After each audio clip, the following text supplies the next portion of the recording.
Filet mignon, it sounds delicious just to say it, doesn't it? But if you ask any steak connoisseur, the filet is in fact in a league all its own. Today we are at Bourbon Steak in Glendale, one of the great steakhouses in Southern California. It's a Michael Mina restaurant, and before the dinner crowd rolls in, we're excited to meet with Chef Kyle Johnson to get to know filet mignon really, really well. Let's head inside.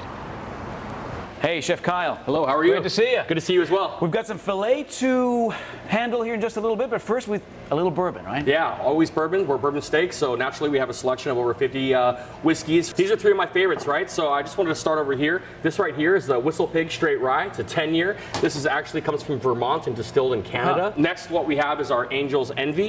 This is out of Louisville, Kentucky. This one's neat because it's aged in port casks. And this is one of my favorites, kind of everyday drinking, Eagle Rare. So this is done in the Buffalo Trace Distillery, right? And then I have a little taste for you right here. I always think of like a big, bold red for a nice piece of filet mignon or any steak. What is it about bourbon that makes it such a great match for steak? I think the high acidity of the alcohol and the heat from the alcohol cuts through a lot of the fat. There's a lot of butter. There's a lot of animal fat going around, and it helps cut a lot of that. So speaking of steak, should we get to meet this filet mignon? Absolutely. Come on back.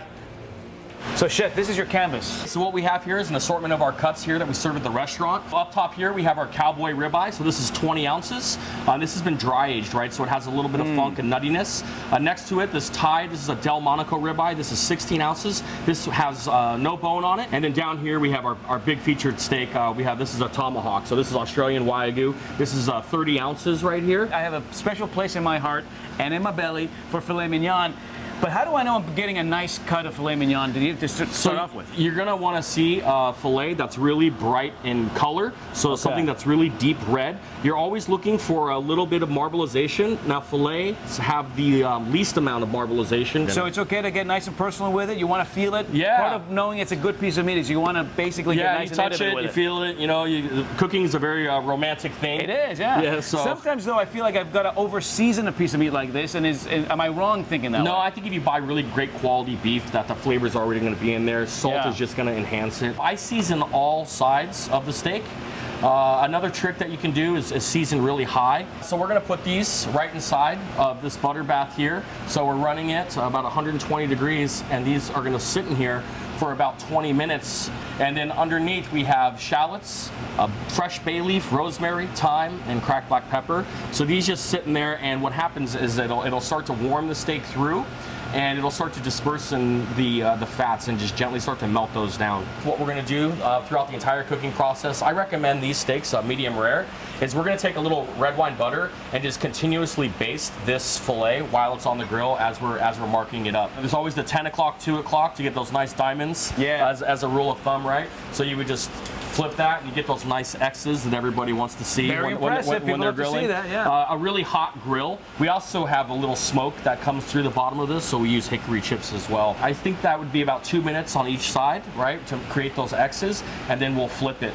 Again, really continuing to baste and really take care of this piece of meat here. On a busy dinner night, how many steaks are you seeing on this grill at any one particular time? Last Saturday we did 250 covers. Oh, okay. So you got a lot of action. There's a lot of action.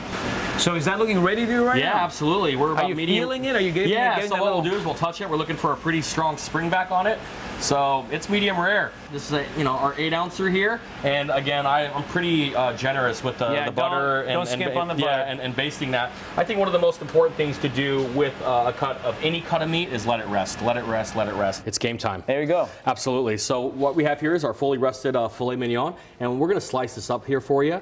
All right. So we have a nice sharp slicing knife, and we're going to put this along with our seasonal steak set. Now, I like to fan this out a little bit. Now, this goes right onto this plate, like so. Oh, look at the color on that. Yes, that's and gorgeous. then what we're going to do is we're going to finish this off with a little bit of smoked Maldon sea salt. So, what we've been waiting for. This is it, right? Absolutely. Filet mignon, medium rare, to order. The truth is in the bite, of course. Look at this, melting. I mean, this knife is cutting right through perfectly. Melts in your mouth. Oh, that is delicious. Beautiful. You've done this before? A couple times, yes.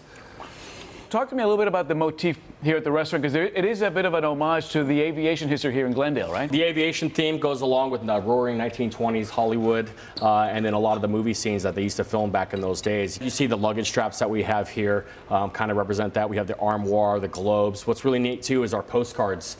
They're real postcards. They're real postcards, 20s, yeah. Right? So you can look at those and you can pull through them, and it's pretty neat to see some of the messages that have been written that have postmarked back to the 30s. We know that bourbon would work perfectly here, but you pair this with a nice Santa Barbara Bordeaux, and I've got more enjoyment to go through here. So I'm going to toss it back to you guys, and we'll see you next time here at Bourbon Steak. Thanks a lot, Chef. Thank you. So delicious.